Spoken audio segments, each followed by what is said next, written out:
우리 옆 사람하고 인사하겠습니다. 한 해 동안 수고하셨습니다. 이렇게 옆 사람 보면서 칭찬해 주면서 인사하면 좋을 것 같습니다. 한 해 동안 수고하셨습니다. 예, 한 해 동안 수고 많으셨습니다. 그리고 잠시 마음속으로 하나님한테 인사했으면 좋겠습니다. 하나님, 지난 한 해도 지켜주셔서 참 감사합니다. 이렇게 인사했으면 좋겠습니다. 마음속으로요. 예.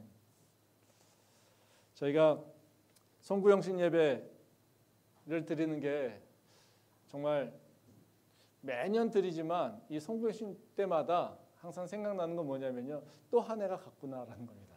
또 한 해가 갔네. 예? 별거 한 것도 없는 것 같은데 또 한 해가 갔네. 근데 또 돌아보면 꽤 일이 많은 거죠. 2021년도 보면 어떻습니까? 코로나밖에 기억나지 나지 않지 않습니까? 뭐 계속 코로나로 그냥 2021년은 끝난 것 같습니다. 근데 그 사이에서도요. 자세히 저희의 삶을 이렇게 발자취를 돌아보면 저희가 할 건 다 했던 것 같아요. 그렇지 않습니까? 맨날 겉으로는 다 코로나 때문에 할 수 있는 게 없고 코로나 때문에 뭐 다 이렇게 코로나밖에 기억이 안 나잖아요. 근데 그 안에서 사실 우리 삶 속에서는 여러 사건도 있었고 또 좋은 일도 있었고 또 나쁜 일도 있었고 또 어려운 일도 있었고 네, 그렇지 않습니까? 네. 그걸로 보면 또 한 해가 갔네 아무것도 하지 않은 것 같은 한 해가 갔네라고 생각하지만 사실은 그 한 해 속에서는 우리 삶 속에서 많은 일이 있었고 또 많은 일 가운데 하나님이 나와 함께하고 있었다는 것을 다시 한번 기억할 필요가 있습니다. 그런 의미에서 송구영신 예배는요. 잘 보내고 또 잘 맞이하는 그런 겁니다. 왜냐하면 우리가 세월이 흘러갈 때 저희는 계속해서 스쳐 지나가야 되지 않습니까? 근데 스쳐 지나가야 되는 상황에 흘러가는 것을 붙잡고 있으면서 가지 않으려고 하면 어떻습니까? 인생이 멈춰 있죠. 근데 흘러갈 때 지혜로운 사람은 흘러가는 것은 흘러가게 하고 그 흘러가는 걸 통해서 내가 배워야 될 것은 배우고 또 붙잡아야 될 것은 붙잡고 그리고 또 새로 맞이하는 그 새로운 그 순간들을 내가 준비하며 간다라는 거죠. 1년이라고 하는 세월을 우리한테 주신 이유는 그런 것 같습니다. 어찌 보면 우리 인생이 처음부터 끝까지 이런 1년이라고 하는 그 기간이 없다라면 우리 인생은 그냥 끊임없이 저한테는 아무 생각 없이 이렇게 지나갔을 것 같아요.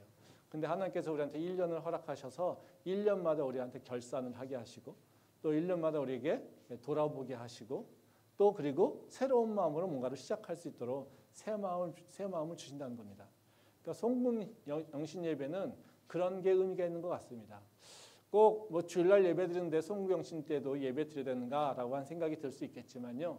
송구영신 예배는 바로 한 해 동안 하나님께서 나한테 주셨던 은혜를 기억할 뿐만 아니라 또 한 해 살면서 내가 가졌던 버려야 할 많은 것들을 이제 털어버리고 이제 새로운 한 해를 이제 준비하는 바로 그 첫 시간이라고 하는 것을 우리가 기억할 필요가 있다는 것입니다.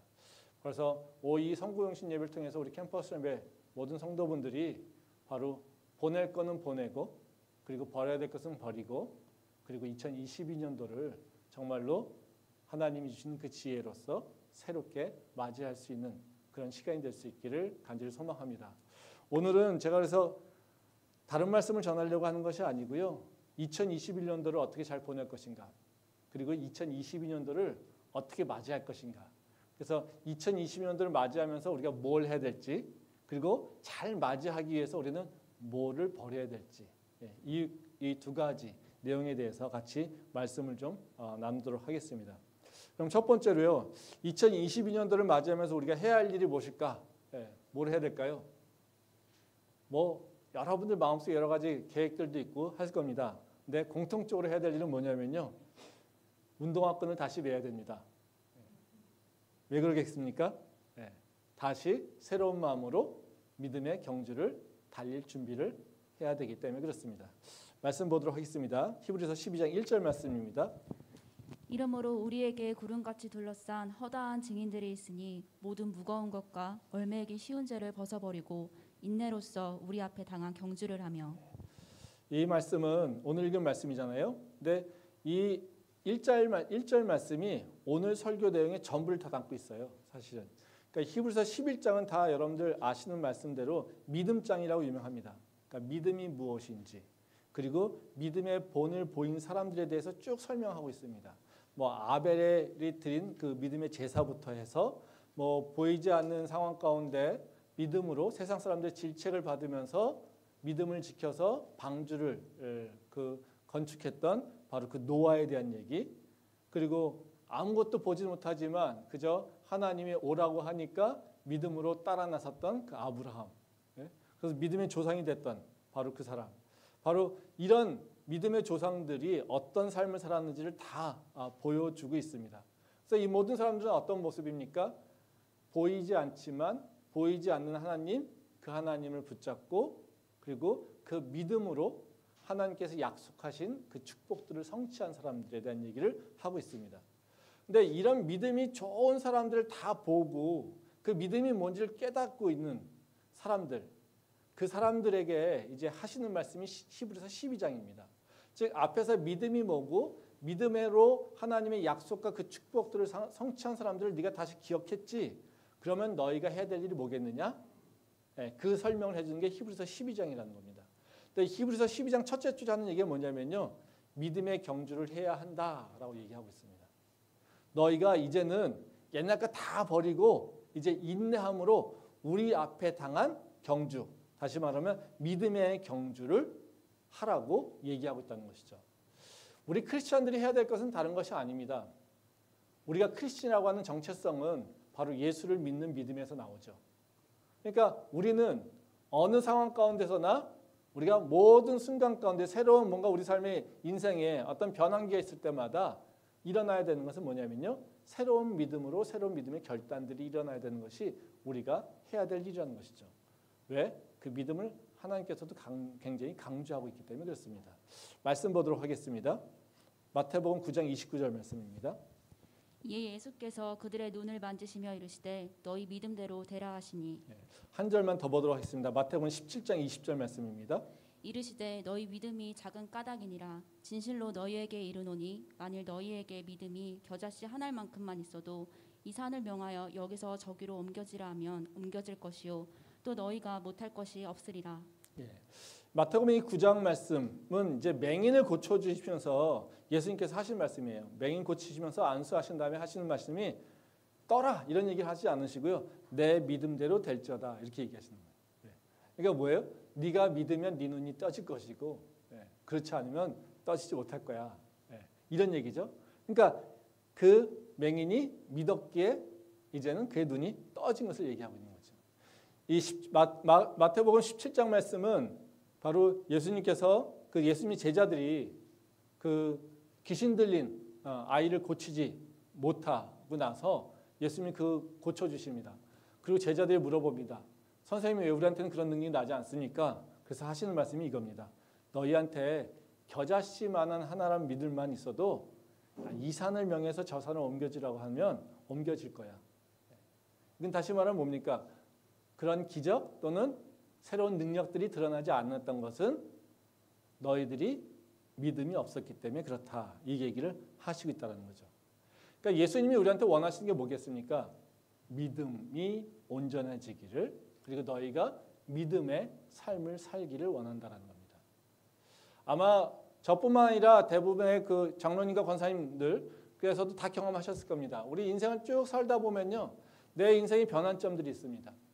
근데 그 인생의 변환점들 통해서 보게 되면요, 항상 뭐가 어떤 일이 일어나게 되냐면요, 믿음이 새로워지는 경우가 참 많다는 거죠. 제 인생에서도 몇 번의 굵직한 변화가 있었습니다. 뭐 대학 가서 뭐 방황하면서 놀면서 또 이제 새로운 비전을 갖고 있을 때, 대학에서 비전을 꿈꿀 때가 저도 하나님과 새로 만났던 그 시기입니다.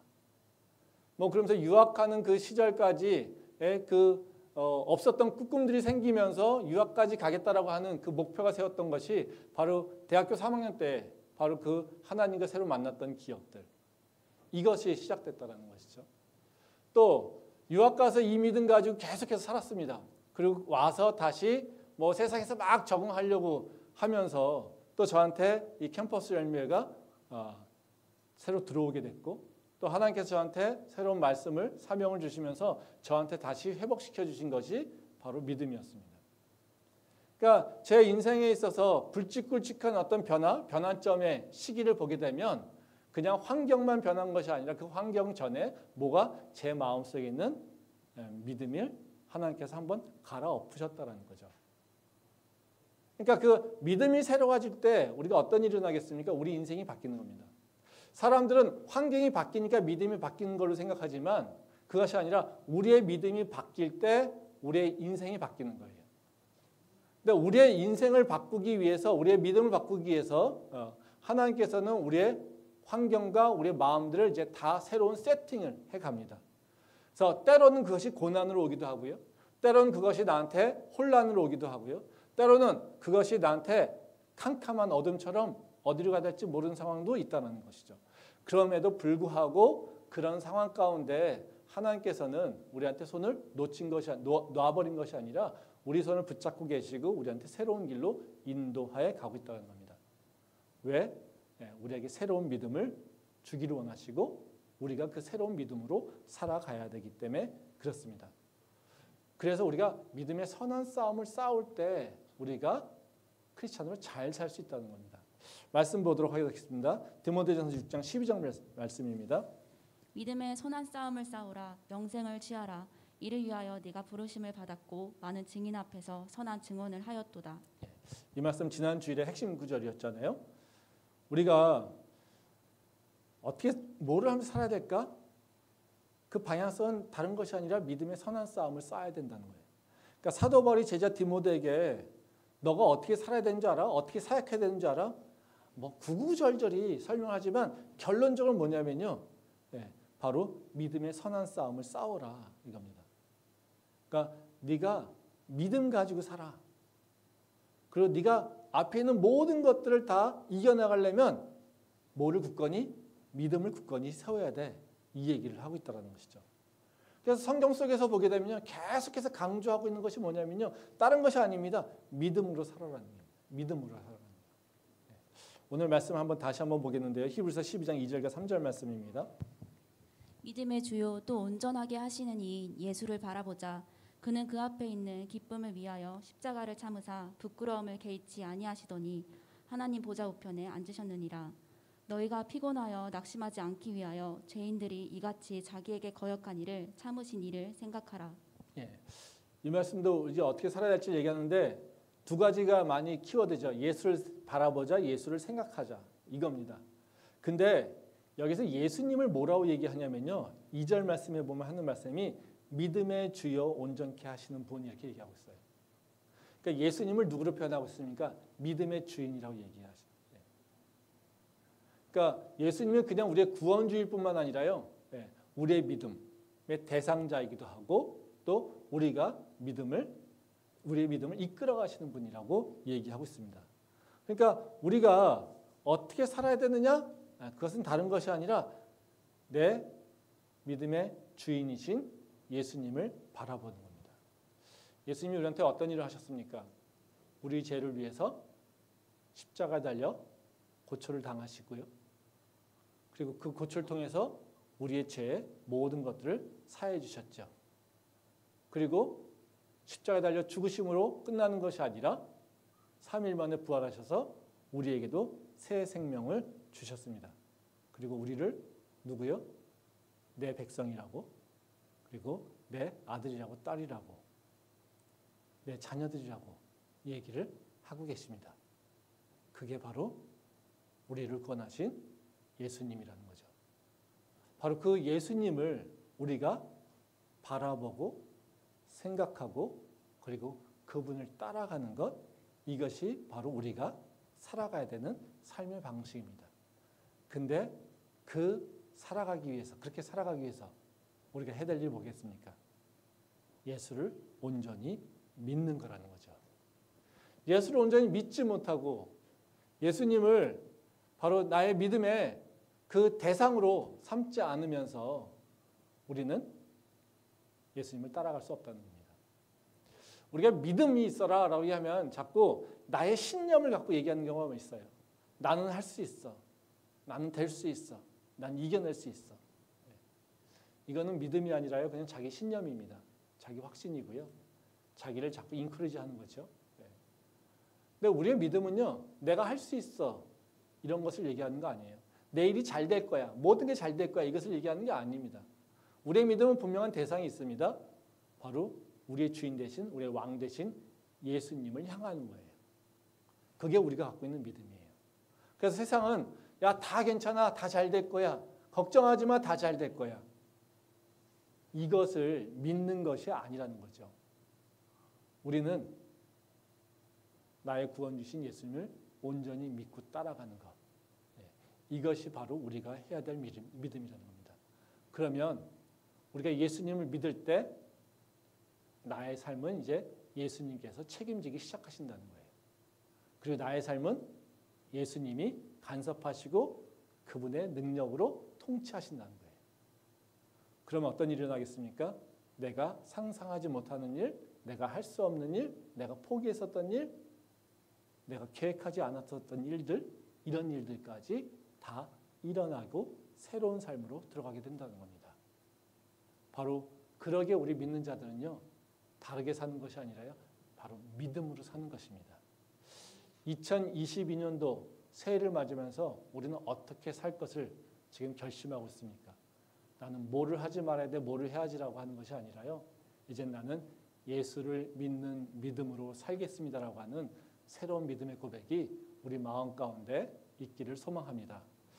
그러면 두 번째로는요, 이 믿음의 삶을 산다라는 것이 쉬운 일은 아니거든요. 믿음의 삶을 나가기 위해서는 사실 우리가 준비해야 될 것이 있어요. 그것은 우리가 그냥 지금의 모습 그대로 변화 없이 나가는 것이 아니라요, 믿음으로 살겠다고 할 때 나는 내 마음속에서는 새로운 변화와 그리고 새로운 믿음의 결단이 좀 필요합니다. 그래서 오늘 말씀에서는 우리한테 버릴 것이 있다고 얘기합니다. 네가 예수님을 따라 나가기 위해서, 예수님을 향해 나가기 위해서는 네가 버릴 것이 있어. 이제 그 버릴 것을 준비하고 주님을 바라보고 주님을 생각하면서 살기를 원한다, 이렇게 말씀하십니다. 두 가지인데요, 그 두 가지에 대해서 얘기를 좀 하도록 하겠습니다. 첫 번째로 우리가 이 2021년도 보면서 새로운 믿음으로 나가기 위해서 버려야 될 것은 다른 것이 아니라요, 내가 생각하고 있는 모든 무거운 짐입니다. 무거운 것들 다 버리라고 얘기합니다. 말씀 보겠는데요, 12장 1절 말씀입니다. 이러므로 우리에게 구름같이 둘러싼 허다한 증인들이 있으니 모든 무거운 것과 얽매이기 쉬운 죄를 벗어버리고 인내로써 우리 앞에 당한 경주를 하며. 오늘 계속해서 또 한 번 읽을 건데요, 이 말씀을요, 거기 보면 증인들이 있으니라고 하고 이게 사실 끝나거든요. 그리고 그 모든 무거운 것, 이거다가 사실은 이제 본절이 시작되는 겁니다. 그러니까 모든 무거운 것, 이것을 먼저 벗어버리라고 얘기를 하고 있습니다. 그래서 모든 무거운 것이라고 하는 것은 뭐냐면요, 믿음의 경주를 하는 데 있어서 방해되는 것, 이것들을 미리 버려라, 이렇게 얘기합니다. 이게 뭔지 잘 모르죠. 근데 이걸 어떻게 설명할까, 어떻게 이해해야 될까 이런 생각을 하다가요, 여행 갈 때를 생각해 보면 되지 않을까, 이런 생각을 좀 했습니다. 우리가 여행을 떠나려고 합니다. 근데 많은 사람들이 여행을 떠나려고 하다가 주저앉죠. 왜 주저앉습니까? 왜 여행을 못 갑니까? 그냥 차표 끊어서 아니면 비행기표 끊어서 가면 되는데 왜 여행을 막 계획하다가 스탑하는 경우가 있을까요? 왜 그럴까요? 우리 마음속에 염려가 되지 않습니까? 뭐가요? 아, 내가 없으면 내가 저것도 해야 되는데 이것도 해야 되는데, 그렇죠? 아, 이것도 해결해야 되는데 나는 이 일도 감당해야 되는데. 그래서 우리는 여행 가려고 하다가 어떻게 해요? 이것저것 가르다 보면 못 가고 그냥 스탑되고 그냥 중단해버리는 경우가 있어요. 그렇죠? 이게 다 뭐예요? 내가 감당해야 될 짐들이에요. 짐들이 많으면 여행을 못 하잖아요. 그러니까 우리 저희 식당 하시는 분들 보면요, 360일 저 음식점 여시는 분들 계시잖아요. 근데 그분들은 어떻게 여행 가겠어요? 왜 그렇게 그 여행 못 가면서 그렇게 365일 열겠어요? 내가 여행 가서 이 자리를 떠나면 이 식당 어떡하지? 이거죠. 그러니까 그게 사실 짐이죠. 뭔가를 새로 바꾸려고 하면 계속해서 뭔가 그것이 나를 막아버리는 것이 된다는 거죠. 또 짐이 어떤 게 있습니까? 여행을 가려고 해서 어쨌든 시작했어요. 그러면 또 어떤 문제가 생깁니까? 짐 싸는 게 문제가 생기죠.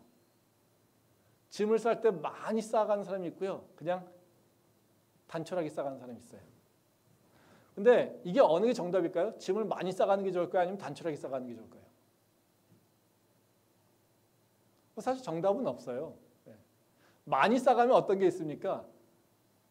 들고 가는데 힘들어요. 근데 가서 뭔가 어떤 일이 일어나게 되면 뭐 이렇게 대비할 수 있는 요소는 있어요. 근데요, 많이 싸가게 되면 어때요? 움직이기 되게 힘들어요. 그렇죠?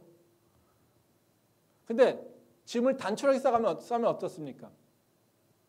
쌀 때는 편하고요, 좋아요. 갈 때는 움직이기도 좋아요. 근데 뭔가 어떤 보이지 않는 예상치 못한 리스크가 발생했을 때 내가 그것을 즉각 직장 대처하는 것에 대한 걱정과 또는 그것이 좀 위험성이 좀 있어요. 이런 일들이 있습니다. 그러니까 우리가 짐 싸다 보면 어때요? 이거 가져가야 돼? 말아야 돼? 가져가야 돼? 말아야 돼? 옷까지도 어때요? 아, 이 옷 가져가야 돼? 말아야 돼? 거기 날씨가 어떻지? 예. 짐 싸다 보면은 그 지역의 날씨를 몇 번 챙기잖아요. 그렇죠? 예. 금방 확인하고 나서 또 다시 그곳의 날씨가 어떻다 그랬지? 제주도 갔는데 다음 주 제주도 날씨가 어떻지? 예. 아, 비가 온대? 뭐 막 하다가 근데 기온은 어떻대? 계속 몇 번씩 얘기를 해요. 우리 인생도 마찬가지죠. 우리 인생도 마찬가지입니다. 우리가 믿음의 새로운 삶을 이렇게 살려고 합니다. 그럼 뭐가 걱정이 들까요? 아, 지금 내가 해야 될 일이 너무 많은데 나는 이것도 해야 되고 저것도 해야 되고 이거 어떻게 하지? 무슨 믿음? 예를 들어서 그겁니다. 뭐 좀 더 구체적으로 얘기하면 그겁니다. 아, 내가 이제 새로운 믿음으로 2022년도에는 내가 주님 앞에 기도하면서 나갈 거야. 그래서 이제 아침에 큐티 해야지. 아니면 매일같이 큐티 할 거야. 이런 마음이 결단해요. 근데 매일같이 큐티 해야지 하고서 하나님한테 약속하려고 해요. 그럼 어떤 마음이 들어요? 잘할 수 있을까? 아, 큐티 하려면 하루에 30분 정도는? 근데 내가 지금 30분 아침에 일찍 일어나서 할 수 있을까? 이런 생각이 들어요. 아, 30분 좀 이거 자신 없는데. 내가 해야 될 일도 많은데 나 지금 뭐 공부할 것도 많고 뭐 이것 저것도 많은데 내가 매일같이 성경 공부를 30분에서 1시간 할 수 있을까? 성경을 볼 수 있을까? 그런 생각 들죠. 아, 뭐 예를 들어서 이제 나 기도해야 돼. 이제는 금요 기도에 나와서 기도해야지. 딱 마음 먹었어요. 그러면 그게 약속하고 딱 하나님한테 나 이제 하나님 2020년도에는 내가 금요 기도에 나가서 기도할게요. 약속을 딱 하려고 하면 이렇게 마음이 이렇게 딱 결단이 안 돼요. 왜 그렇습니까? 금요일마다 내가 지금 하던 일이 있는데, 무슨 모임이 있었는데, 한 달에 한 번은 그런 모임이 있었는데, 이 모임을 어떻게 하지? 뭐 이런 것들이 되게 많아요. 그렇죠? 이런 것들이 해야 될 일이 너무 많고 그걸 다 내가 책임져야 된다고 생각하니까 어때요? 기도하는 거 하나님한테 약속하지 못해요. 말씀 보는 거 하나님한테 약속하지 못해요. 예배 드리는 거 하나님한테 약속하지 못할 때가 많다라는 거죠. 이 대표적인 게 겁니다. 부자 청년. 영생을 어떻게 하면 얻어야 됩니까? 율법을 잘 지키면 돼. 율법 다 지켜요. 그랬더니 예수님이 네 가진 재산 다 가난한 사람한테 나눠주고 나 따라와. 그거 고민하다가 어떻게 해요? 결국은 떠나가죠. 무거운 짐이 많으니까 가진 게 너무 많으니까 가진 게 많으면 어떻게 해요? 관리할 게 많고요. 관리할 게 많다는 건 뭐예요? 나의 짐이 많은 거예요. 짐이 많다 보니까 어떻게 해요? 예수님을 따라가지 못하는 거라는 거예요. 그래서 예수님 따라가려면 먼저요. 내가 버릴 것이 뭔지 결정해야 돼요. 근데 이게 잘 버려집니까? 버려지지 않아요. 이것도 믿음의 결단이 좀 필요합니다. 말씀 한번 보도록 하겠습니다. 마태복음 11장 28절부터 30절 말씀입니다. 수고하고 무거운 짐진 자들아 다 내게로 오라. 내가 너희를 쉬게 하리라. 나는 마음이 온유하고 겸손하니 나의 멍에를 메고 내게 배우라. 그리하면 너희 마음이 쉼을 얻으리니 이는 내 멍에는 쉽고 내 짐은 가벼움이라 하시니라. 이 말씀 잘 아시는 말씀 아닙니까? 이게 교회마다 이렇게 앞쪽에 많이 붙어 있잖아요. 그렇죠? 수고하고 무거운 짐진 자들아 다 내게로 오라. 내가 너희를 쉬게 하리라. 그렇죠? 이 말씀은 어떤 말씀이냐면요. 사실요. 이 회개하지 않는 도시에 대해서 말씀해 주세요. 그리고 회개하지 않는 도시에 대해서 안타깝다 그러면서 그것을 질책하시면서 제자들한테 가르쳐 주시는 말씀이 바로 이 말씀이에요. 수고하고 무거운 짐진 자들 다 내게로 오라 이렇게 말씀하세요. 이건 다시 말하면 무슨 얘기일까요? 사람들이 왜 회개하지 못하는지, 왜 사람들이 왜 믿음으로 살지 못하는지 이것을 얘기해 주고 있는 거예요. 세상 사람들이 다 바빠요. 그리고 분주해요. 자기 생각들이 있어요. 자기가 해야 될 자기 목표들이 있어요. 그걸 막 달려가다 보니까요. 예수님이 보이지 않아요. 예수님 말씀이 들리질 않아요. 들어도 어떻게 해요? 그것이 마음에 와닿지 않아요. 근데 성령께서 마음에 와닿게 주셔도요. 어떻게 해요? 그것을 따라가지 못해요. 왜요? 내가 지금 해야 될 일이 너무 많아요. 내 짐이 너무 많아요. 나는요. 꿈도 있고요. 비전도 있고요. 그리고 목표도 있고요. 이루어야 될 것도 있고요. 내가 책임져야 될 여러 일들이 있어요. 이것을 하다 보니까 어떻게 해요? 예수님을 놓쳐버리는 거예요. 근데 예수님 뭐라고 하세요? 야, 이런 수고 다 나한테 내려놔. 그리고 내 안에 와서 쉬어. 근데 믿음이 없으면요? 믿음으로 이걸 던지지 못하면요? 쉬질 못해요. 그러니까 세상을 살면서 그런 거 있잖아요. 예? 온갖 짐들을 자기 짐도 아닌 거를 가지고 끌고 가서 내 어깨에다 놓고 열심히 가는 사람들이 있어요. 그렇죠? 그러면서 다른 사람들이 안 도와준다고 막 다른 사람들 비난하는 사람들이 있어요. 여기 어느 공동체마다 다 있습니다. 교회도 있고요. 직장에서도 마찬가지고요. 가정에서도 마찬가지예요. 온갖 그거에는 짐들을 다 내려놓고 다 짊어지고요. 다 자기가 끌고 가요. 그러면서 혼자 힘들대요. 그리고 다른 사람이 안 도와준다고 다른 사람들을 비난해요. 그것들이 대부분 공동체 안에서 싸움이 일어나죠. 근데요. 그 짐을 나누면 되잖아요. 그렇죠? 그렇게 싸우지 말고.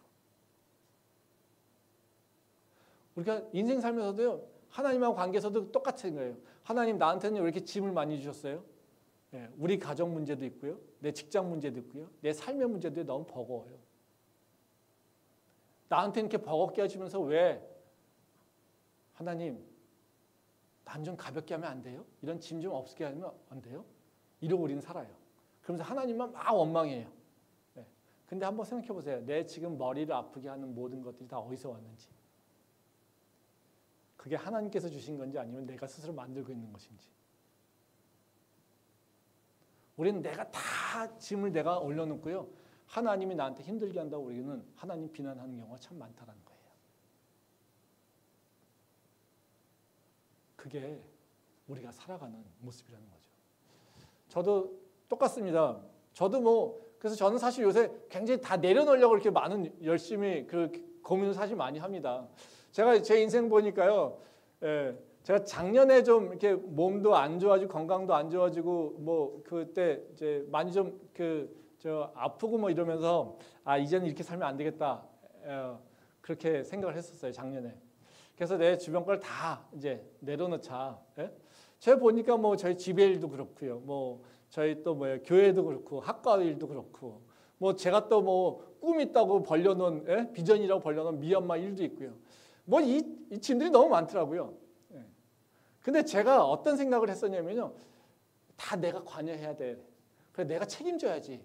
그래서 크리스찬들이 책임 안 지면 안 되지. 이런 생각으로 다 끌고 가려고 했었어요. 근데 제가 어느 날 보니까요.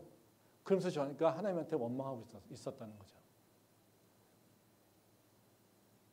다 하나님 왜 이렇게 힘들게 하세요? 하나님 나는 왜 도와주지 않아요? 뭐 이러고 있었다는 거죠. 근데 그럴 필요가 뭐가 있어요? 그냥 하나님한테 던져놓으면 되지. 던지면 된다는 거예요. 우리가 내 욕심과 내 뭔가 잘못된 내 삶에 대한 이해도 때문에 우리는 내 스스로 내 어깨에다 너무 많은 짐들을 집어넣고요. 다 하나님한테 원망하고 있어요. 그러면서 이 원망하다가요. 믿음이 성장이 안 돼요. 근데 새로운 믿음으로 가려면요. 이거를 하나님한테 던져놔야 돼요. 이걸 버리고 가야 돼요. 그리고 하나님께서 내 짐은 책임져 주시고 나는 이제 하나님의 일을 하면 돼요. 근데 제 인생을 돌아와 보니까요. 그런 것였더라고요. 제가 몇 번 말씀드렸던 것 같은데요. 저는 그런 생각이 있었어요. 제 가정이나 제 일에 있어서 하나님, 제가 하나님이랄게요. 하나님이 제 일 책임져 주세요. 이게 제 기도 제목이었어요. 근데 괜찮아요. 제가 해보니까. 한번 해보세요. 예? 예? 막 나 혼자 내 해부를 살려고 하지 말고요. 하나님, 내가 하나님이랄게요. 하나님이 내 일 해주세요. 예. 이렇게 한번 도전 한번 해보세요. 제가 해보니까요. 나쁘지 않더라고요. 예? 이러다가 뭐 이제 오해가 이제 잘못하니까 제가 이제 그 순간순간 놓쳐버리는 게 있겠지만요. 예. 그 인생이 나쁘지 않습니다. 예. 한번 해보세요. 근데 제가 인생에서 보니까요. 제가 믿음이 좋을 때는요. 그게 됐어요. 하나님, 당신이 내 인생 책임져 주세요. 제가 하나님 일 할게요. 근데 영성이 떨어지면요. 그리고 내가 믿음이 하나님께서 내 비전을 내가 그 내 믿음의 능력을 감당하지 못하면요. 어떻게 되냐면요. 하나님, 내 일을 왜 책임 안 져주세요 이거예요. 이렇게 돼버려요. 그래서 불평 원망하게 돼요. 그러다 보니까 계속해서 오히려 악순환의 고리가 생긴다는 거예요. 생각해보세요. 하나님께서 우리한테 감사하기를 원하시잖아요. 근데 하나님, 내 짐은 너무 무거워요. 왜 나한테 짐을 많이 주셨어요? 이러면 어떻게 돼요? 감사가 나와요? 감사 안 나와요. 하나님은 어떻게 얘기하실까요? 야, 나 짐 너한테 안 줬는데 왜 자꾸 너한테 짐 줬다고 생각하니? 나 너한테 짐을 준 게 없어. 네가 스스로 한 거야. 근데 우리는 그게 들리지 않잖아요. 왜 나한테 이렇게 얘기하고 있는 거죠. 그러니까 어떻게 해요? 기도해도요? 답이 안 보여요. 답이 나오지 않아요. 우리는 그런 인생이 내가 힘들다고 하니까 나 혼자 희생했고요. 나 혼자 고통당하고 있고요. 하나님은 나를 돌보지 않았고요. 나는 하나님한테 감사가 아니라 원망하고요. 원망하니까 어떻게 해요? 내 힘으로 살아야지. 하나님의 무슨 은혜를 부인하기 시작하고요. 그리고 나는 내 방식대로 살겠다라고 떠나가는 게 바로 악순환이에요. 버릴 걸 버리지 못하는. 근데 선순환은 뭐냐면요. 하나님, 내 인생 당신이 책임지시죠? 약속하셨죠? 이제는 내 거는 다 버립니다. 내가 당신의 짐을 짓습니다. 그러니 당신이 내 인생 책임져 주세요. 그러면 주께서 내 짐을 다 짊어지시는 거예요. 그러면 내 짐들이 어떻게 해결되는 것이 보이겠죠. 그럼 그 인생에서 뭐가 일어나겠습니까? 원망이요? 아니요. 감사요. 감사가 있죠. 감사가 있으니까 어떻게 해요? 하나님의 은혜를 더 고백하게 되고요. 은혜를 고백하게 되면요. 믿음이 더 성숙하게 됩니다. 그래서 예수님께서 우리한테 얘기했으니 뭡니까? 너 도전 한번 해봐. 수고하고 무거운 짐을 진 자. 다 나한테 던져놔. 내가 그 짐 감당해 줄게. 이거 믿음만 있으면 되는 거잖아요. 그렇죠? 그리고 나머지 것들은 넌 내 일을 해. 그러면 내가 너의 모든 것들을 다 케어해 줄 거야. 돌봐줄 거야.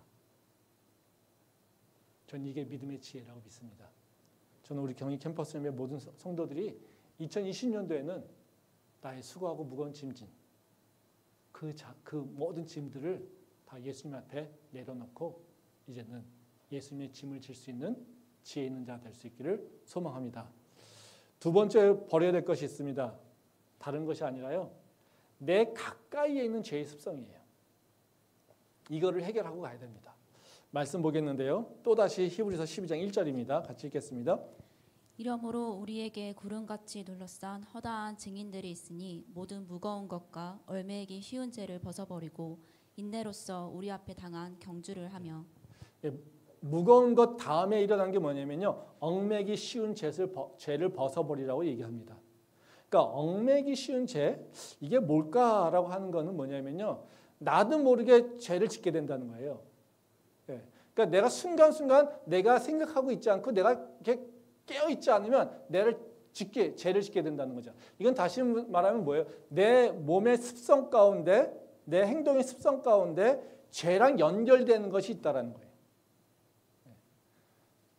그러니까 내 생활 습관에 나도 모르게 또는 내 생각이나 이런 것들이 나도 모르게 죄랑 연결되어서 자꾸 죄 속으로 이렇게 빠져가는 것들이 있다는 거예요. 이런 것들을 끊어버리라는 겁니다. 근데 이게 말이 쉽지만요, 되게 쉽지 않아요. 왜냐하면요, 우리가 그런 얘기를 많이 하잖아요. 나를 가장 잘 아는 게 누굴까요? 나라고 생각하잖아요. 그렇죠? 근데요, 나는 나를 전부 다 알까요?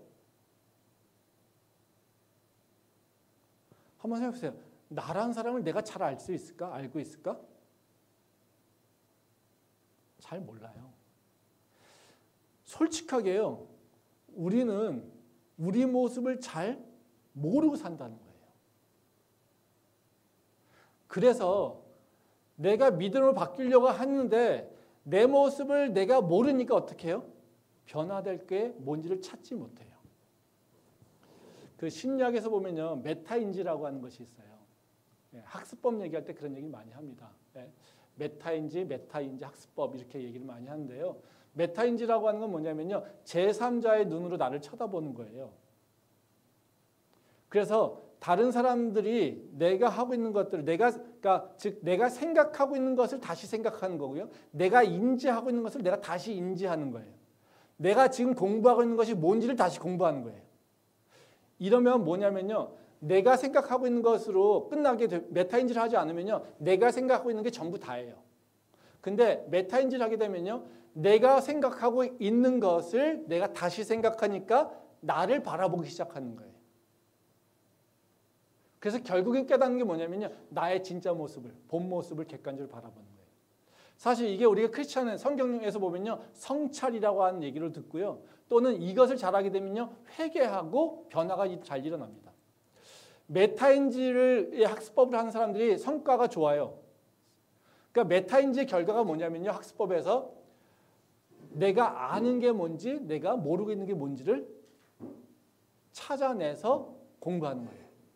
제가 우리 학생들한테 숙제를 내주는 게 있거든요. 매주마다 제가 이제 동영상을 올리면 우리 학생들한테 그렇게 리포트를 쓰게 합니다. 근데 그 마지막에 제가 정리하는 게 뭐냐면요, 우리 유식 집사님 웃는데요, 아는 거, 내가 배운 것, 내가 모르는 것, 이걸 쓰게 해요. 한 줄씩. 근데 애들이 이걸 못 써요. 근데 열심히 해서 내용을 정리해라고 하는 건요, 잘 정리해요. 근데 네가 아는 게 뭔지, 네가 모르는 게 뭔지 한 줄씩, 두 줄씩 써. 그러면요, 그걸 못 써요. 너무 웃기지 않아요? 내가 공부해서, 예를 들어서 저는 무역론을 가르치니까 국제무역론에 대해서 뭐 어떤 챕터를 얘기해서 이거 배워. 이거 배운 거 정리해. 그러면요, 애들이 정말 기가 막히게 써요. 근데 여기서 네가 아는 게 뭐니? 네가 모르는 게 뭐니? 그러면요, 이걸 못 써요. 이건 무슨 얘기겠어요? 다른 것은 열심히 보고 이해하고 있는데 뭘 이해 못하는 거예요? 나를 이해 못하고 있는 거예요. 생각해 보세요. 내가 아는 거 모르는 거를 구분하지 못하니까 어떻게 해요? 모르는 것을 바꿔야지 성장할 거 아니에요. 그렇죠? 근데 내가 아는 게 모르는 건지 모르니까 어떻게 해요? 우리 애들은, 학생들은 아는 것만 막 열심히 외워요. 그리고 모르는 거는 체크하지 않아. 그러니까 모르는 건 끝까지 모르고 가요. 그러면서 성적 안 오른다는 거죠. 중요한 거는 모르는 거를 아는 걸로 바꿔야 되는 거예요. 그래서 이거를 설명하지 않고 그냥 행동을 바뀌는 게 오답노트예요. 오답노트 하다 보면 어떻게 해요? 모르는 게 뭔지가 잘 나오잖아요. 그랬더니 또 애들은 또 오답노트 보고 열심히 오답노트만 또 열심히 그거 외워요. 근데 오답노트 통해서 다시 봐야 돼요. 내가 어떤 유형의 문제들이 틀리는지. 제가 건희사원이한테 맨날 이 얘기 하거든요. 어떤 문제의 유형을 틀리는지를 알고 내가 어떤 컨셉을 모르는구나를 파악해야지 된다고 제가 맨날 얘기해요. 근데 신앙생활에서도요, 이게 똑같아요. 우리 삶에 문제가 일어났어요. 그럼 우리는 어떻게 해요? 아니, 하나님한테 기도 안 해서 그래. 기도해야 돼. 막. 언제까지 기도해요? 문제 해결될 때까지. 네. 근데 하나님께서 우리한테 문제 주신 거 이유는 뭘까요? 나를 성장시키기 위해서예요. 내가 변하기를 원하세요. 근데 우리는 뭐 가지고 싸워요? 내 앞에 있는 문제 가지고 그거 해결하려고 싸워요. 내가 돈이 없어요. 막 돈이 있기를. 네, 이것만 싸워요. 근데 하나님은요, 내가 돈을 다룰 수 있는 능력이 있기를 원하세요. 내가 어떤 문제가 있으면, 내가 신앙적 잘못이 있으면요, 그 신앙적 문제, 이 문제가 뭔지 알고 그것을 바꾸기를 원하신다는 거예요. 근데 우리는요, 내 불편한 것만 생각하고 그 불편한 것이 해결될 때까지 끝까지 기도 안 해서 그래, 기도만 해. 네, 이거예요. 그러니까 우리 신앙생활은 어떨까요? 되게 미련해요. 우리의 신앙생활에서는요, 지식이나 하나님께서 주신 지성과 이성을 사용하지 않아요. 그러니까 맨날 우리는요, 좋은 일 있으면요, 좀 좋아서 할렐루야 하고 놀아요. 그다음에 어려움이 있으면요, 다시 야 기도 안 했으니까 기도해야 돼. 막 기도 열심히 해요. 예. 그러다 하나님께서 은혜 주셔서 또 이 문제가 조금 해결됐어요. 그럼요, 할렐루야가 가서 다시. 예. 그래서 맨날 냉탕과 온탕을 왔다 갔다 해요. 뭐가 안 일어나요? 내가 성숙하지 않아. 즉 말하면 경건이 일어나지 않아요. 우리가 고난과 환난을 통해서 일어나는 건 뭡니까? 내 성품이 바뀌는 거고요. 내 성품이 하나님한테 가까워져야 되는 거예요. 이게 경건의 삶이잖아요. 그러니까 고난을 막 겪으면서 일어나는 것들이 뭡니까? 내 성품이 바뀌는 거예요. 내 의사결정 기준이 바뀌는 거고요. 내 행동하는 패턴이 바뀌는 거고요. 근데 이것들이 바뀌지 않는 이유가 있단 말이죠. 오랜 시간을 신앙생활하고 말씀을 봐도요. 그건 뭐예요? 메타인지가 안 되는 사람들이에요. 세상 사람들이 크리스천을 보면서 왜 비웃는지 아십니까? 크리스천 사람들 가운데 메타인지가 안 되는 사람들이 많기 때문에 그래요. 근데요, 성경은요, 하나님께서 우리한테 원하시는 건 뭐냐면요, 메타인지를 잘 살려보라는 게 하나님께서 말씀하시는 거예요. 우리한테 회개를 원하시잖아요. 그렇죠? 왜 회개를 원하십니까? 우리가 알고 있는지 모르고 있는지도 다 용서해 주면 되는 건데 뭘 그걸 또 다 알게끔 고백하게 만들어요. 그 이유가 뭘까요? 네가 잘못한 게 뭔지를 알고 그 잘못한 것에서 나오라는 거예요. 이 재밌는 얘기가 제가 글씨가 악필입니다. 네. 저희 제 수업 듣는 애들이 항상 저한테 컴플레인인 거예요. 교수님 그 판서를 도저히 못 알아보겠다고. 그래서 저는 그냥 별 신경을 안 썼어요. 뭐 네가 못 알아보지 내가 못 알아보냐? 막 이런. 예? 그래서 언제든지 질문해. 내가 다 가르쳐줄게. 근데요, 요새 점점 갈수록요, 제가 쓴 걸 제가 못 알아보겠는 거예요. 옛날보다 더 심해졌어요. 예? 그래서 제가 고민했어요. 고민한 게 아니라 저를 다시 한번 돌아봤어요. 나는 왜 이렇게 글씨를 못 쓸까? 그랬더니 제가 글씨를 못 쓰는 이유가 두 가지더라고요. 원인이. 하나는 뭐냐면요, 마음이 너무 급해요. 또 다른 표현은요, 손이 너무 늦어요. 그러니까 제 생각에는 막 글씨를 쓰고 있는데요, 머릿속에서는요, 가나 다를 쓰면 가를 먼저 이미 얘기했고 벌써 나 다를 쓰고 있어요. 머릿속으로는.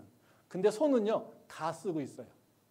그러니까 저는 손을 어떻게 할까요? 가 쓰다가 다를 쓰고 있는 거예요. 그러니까 가나 다를 써야 되는데 뭐가 나올까요? 가랑 다랑 사이글이 나오는 거예요. 말더듬하고 똑같습니다. 그러니까 이게 손이 점점 늦어지잖아요. 그러니까 생각은 자꾸 빨라지고요. 손은 늦어지니까 어떻게 해요? 그 한 글자에 5글자가 들어갔는데 쓰는 거 보면요, 3글자예요. 특히 영어 같은 경우면요, 영어 단어 쓰는 거면요, 5철자로 되는 거를요, 어쩔 때는 2철자로 써버리고 끝내요. 마음이 급해서 그런 거예요. 마음이 너무 빠르니까 제 손이 못 따라가는 거예요. 그래서 보니까요, 이게 볼펜 선택하는 게 되게 중요하더라고요. 그러니까 제가 보니까 어떤 볼펜을 쓰면 유난히 볼펜을 못 써요, 제가. 그걸 맨 처음에 모르고 그냥 지나갔어요. 근데 자세히 제가 글씨를 너무 못 쓰지라고 하는 생각이 제 글씨에 관심을 갖고 시작하면서 보니까요, 어떤 일이 나냐면요, 저는 글씨가 펜이 그 펜촉 같은 거 있죠. 이렇게 잘 안 나가는 거, 굴러다니지 않는, 그거는 정말 글씨가 못 쓰지만 더 악필이에요. 근데 그래도 좀 볼 수 있는 건 어떤 거냐면요, 이렇게 잉크가 쉽게 나와서 금방 나오는 거 있잖아요. 그건 그래도 조금 나요. 근데 왜 그러는가 했더니요. 그 펜촉 같은 건 어때요? 잘 굴르질 않아요. 그러니까 이게 오래 걸려야 돼요. 마음이 급한데 손은 더 늦어져요. 그러니까 어떻게 되겠어요? 글씨가 나오질 않아요. 근데 펜이 잘 굴르잖아요. 굴르니까 보니까 제가 쓰는 거에 그대로 비슷한 모양이 좀 나와요. 그래서 제가 더 못 쓰는 게 판서입니다. 근데 펜은 좀 나요. 그 화이트보드는 쓰는 게 좀 난데요. 판서는 더 못 써요. 제가 저를 이렇게 보면서 알게 된 거예요.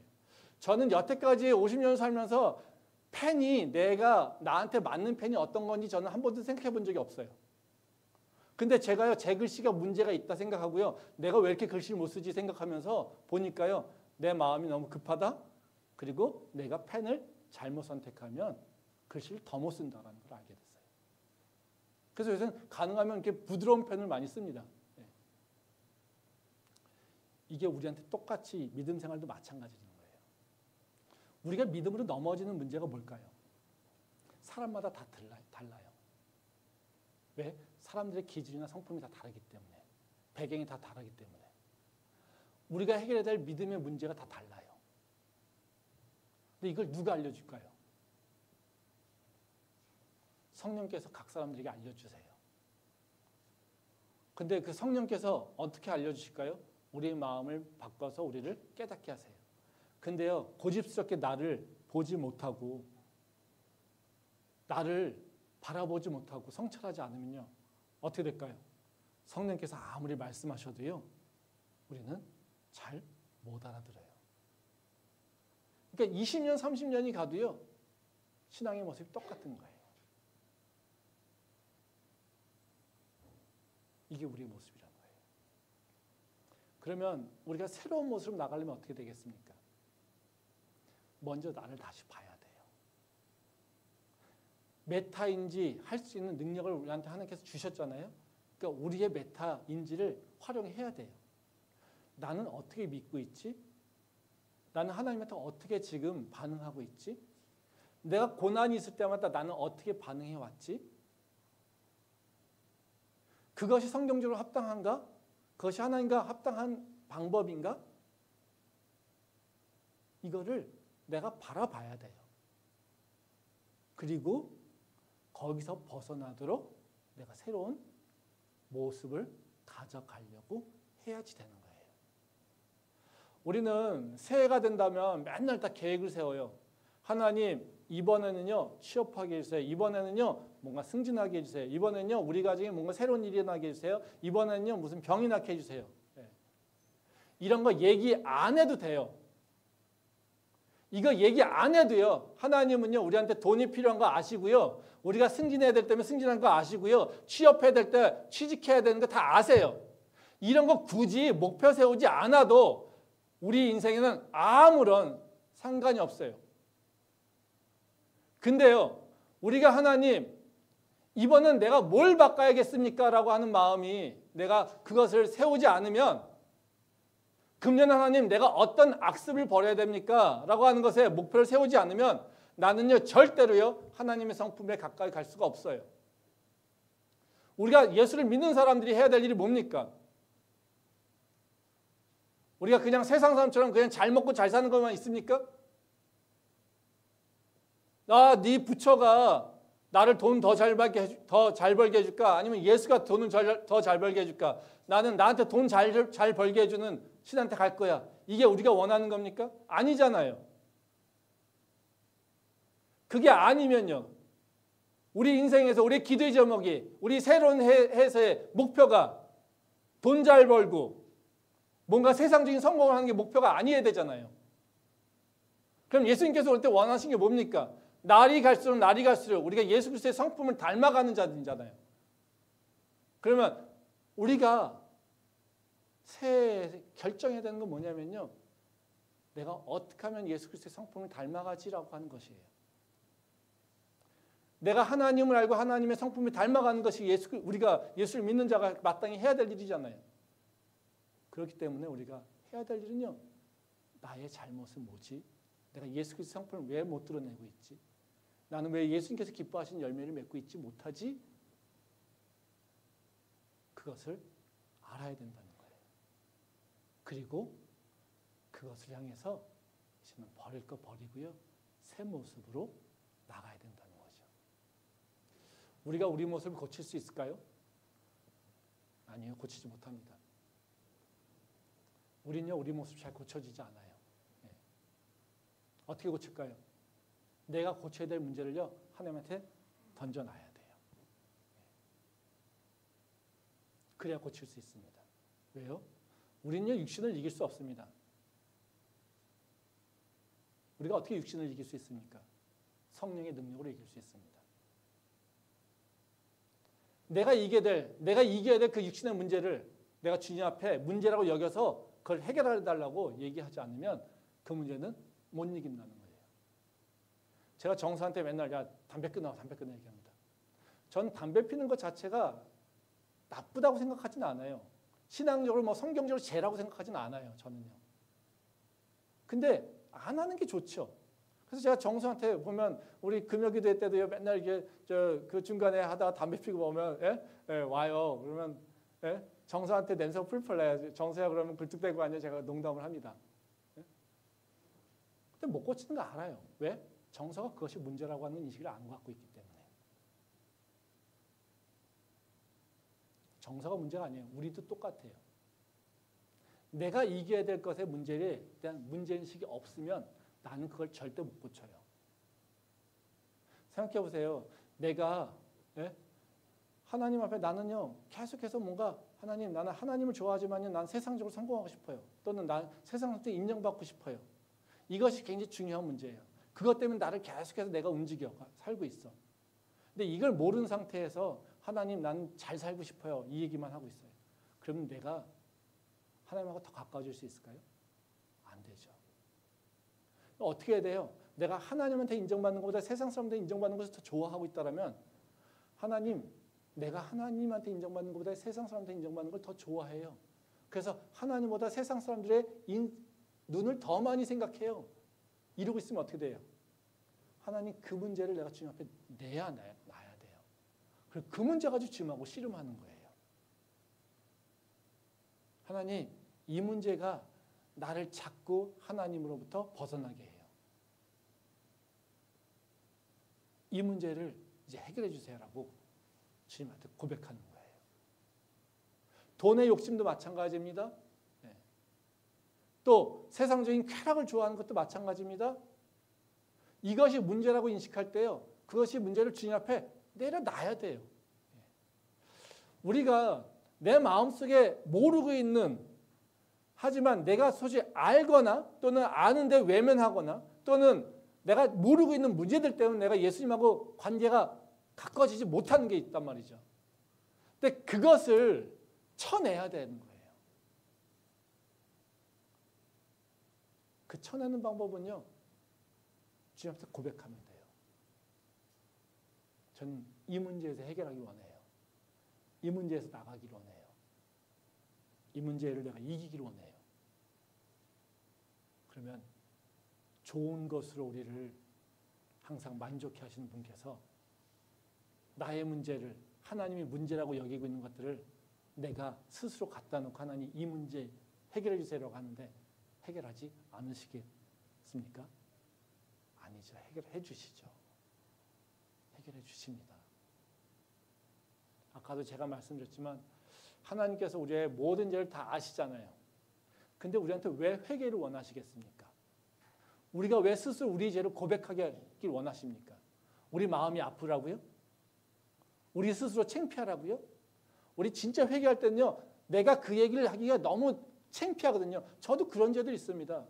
주님 앞에 다 얘기 못하는 죄가 있어요. 마음속으로만 고백하지 입으로 얘기하기가 참 싫은 죄들이 있어요.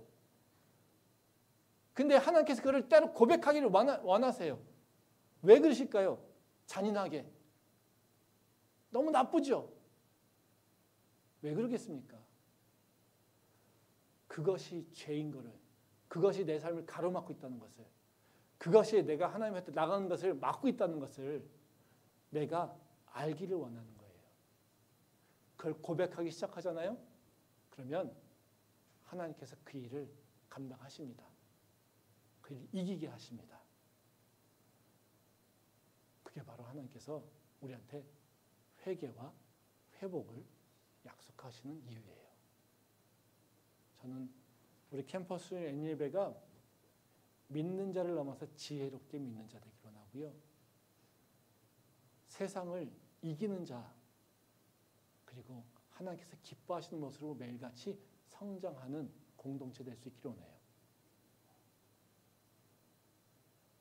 그러려면 우리가 버릴 건 버리고 무거운 거는 털고 가야 된다는 거죠. 2022년도 우리가 해야 될 일은 분명합니다. 믿음의 경주를 다시 달려야 되고요. 그것을 위해서는 내 인생에 무거운 것들을 내려놓고 이제는 그 쉽게 얽매일 수 있는 그 죄의 습성들을 주님 앞에 고백하고 이제는 그 십자가의 능력으로 성령의 인도하심으로 이제는 주님 앞에 마음껏 달려갈 수 있는 우리 경인 캠퍼스 열린예배 모든 식구들 될 수 있기를 소망합니다. 기도합니다.